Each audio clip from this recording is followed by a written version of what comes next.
ইন্নালিল্লাহ। আসসালামু আলাইকুম রহমতুল্লাহ। প্রিয় দর্শক, হ্যাঁ, আমরা এখন নোয়াখালী থেকে বলতেছি। নোয়াখালী আবার বন্যা দিয়ে আসতেছে। গত বছর নোয়াখালী ভয়ঙ্কর রূপ ধারণ করেছে বন্যায়। এবারও পাশাপাশি বন্যা আবারও ধেয়ে আসতেছে, আর সামান্য বাকি রয়েছে রোডঘাট ডুবে যাওয়ার। এই দেখুন, একদম রোডের পাশেই পানিগুলো জমা হয়ে গেছে। এই দেখুন কি ভয়ঙ্কর পরিস্থিতি।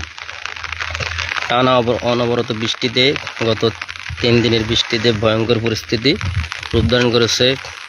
আর মনে হয় সম্ভবত আজকে সারাদিন হলে এই রোডঘাট সব ডুবে যাবে। পরিস্থিতি খুবই খারাপ।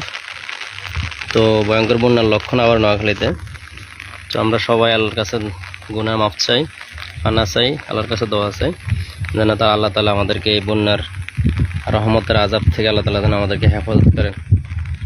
কারণ বন্যার কবলে পড়া যে কত কষ্ট, এটা মানুষ যারা বন্যার কবলে পড়ছে, যে সমস্ত ঘরবাড়ি পড়ছে, যে সমস্ত মানুষেরা পড়ছেন, তারাই জানেন বন্যার কবল যেটা যে কত কষ্টদায়ক।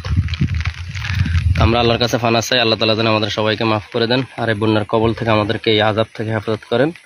আল্লাহ তাআলার কাছে লাখো কোটি শুকরিয়া আদায় করি সবাই মিলে। সেজদা অবনত চিত্তে আল্লাহর কাছে মাফ চাই সবাই মিলে। আল্লাহ যেন আমাদেরকে এই আযাব থেকে হেফাজত করেন। প্রিয় ভাইয়েরা, আসলে এগুলো আমাদের সবার হাতের কামাই করা।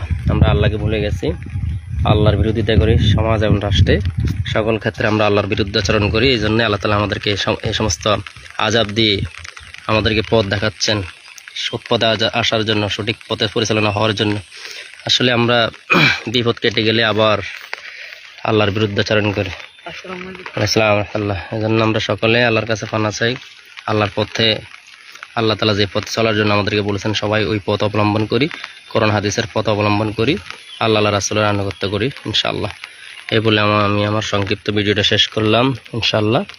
আর এই জায়গাটা হলো ঐতিহ্যবাহী নোয়াখালী সোনাইমুড়ি নারায়ণপট্ট এলাকা। ঐতিহ্যবাহী সোনাইমুড়ি নোয়াখালী আমশেপাড়া বাজারের পাশে নারায়ণপট্ট এলাকা।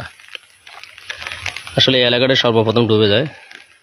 তো আমরা সকলে দোয়া করে আল্লাহ তাআলা সকলকে হেফাজত করে, পুরা বাংলাদেশকে যেন হেফাজত করে বন্যার মহামারীর থেকে। এই বলে আমি আমার সংক্ষিপ্ত ভিডিওটা শেষ করতেছি। আল্লাহ হাফেজ। আসসালামু আলাইকুম রহমতুল্লাহ। যারা পেজটিতে নতুন ফলো করবেন, শেয়ার করবেন। আল্লাহ হাফেজ। আসসালাম।